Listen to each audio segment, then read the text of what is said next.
প্ৰিয় খাদ্য নামচিং কেনেকৈ বনাই খাই তাৰ ভিডিঅ' এটা লৈ আনিছোঁ।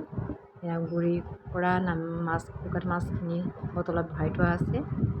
এনেকৈ বটলত ভৰাই ফ্ৰিজত থ'লে বহুত দিন থাকে। এতিয়া বটলৰ পৰা অলপ উলিয়াই এনেকৈ খাই থাকিব পাৰি। প্ৰথমে বটলৰ পৰা উলিয়াই লৈছোঁ নামচিংখিনি। এতিয়া পানী অলপ দি লৈছোঁ। অলপ থুপথুপীয়া কৰি দিম পানীৰ লগত কিবা কৰি পেলাই।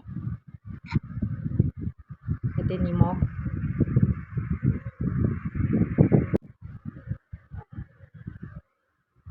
দিছোঁ। শুকান জলকীয়া গুড়ি দিছোঁ। কেঁচা জলকীয়াও দিব পাৰি, মই কিন্তু শুকান জলকীয়া গুড়ি দিছোঁ। অলপ সৰহকৈ দিছোঁ, জ্বলা হ'লে ভাল লাগে।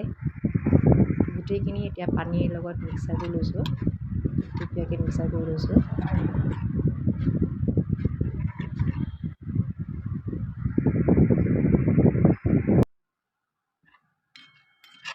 থুপথুপীয়া কৰি লৈছোঁ।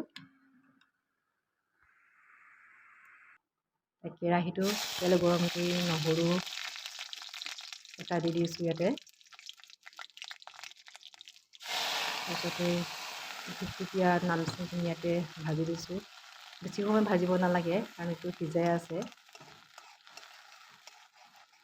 সেইকাৰণে 2-3 মিনিটমান থৈ পেলাই নমাই দিব পাৰি। অলপ এনেকৈ সিজাই লৈছোঁ, অলপ ভাজি লৈছোঁ আৰু ধুনীয়া গোন্ধ এটা ওলাই আছে। অলপ সময় এনেকৈ ভাজাৰ পিছত ভাত মিক্সাৰ কৰি দিম ইয়াতে। ভাত দিছোঁ।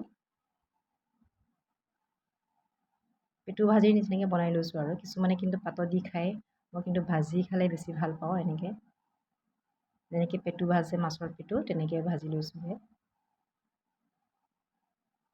অলপকৈ খাই থাকিব পাৰি আৰু অকণমান ভাজাৰ পিছত এয়া প্লেটত ওলাই লৈছোঁ।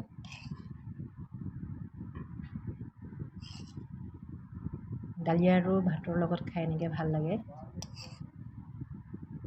এতিয়া মাছ নহ'লে কেতিয়াবা আমি এনেকৈ খাব পাৰোঁ।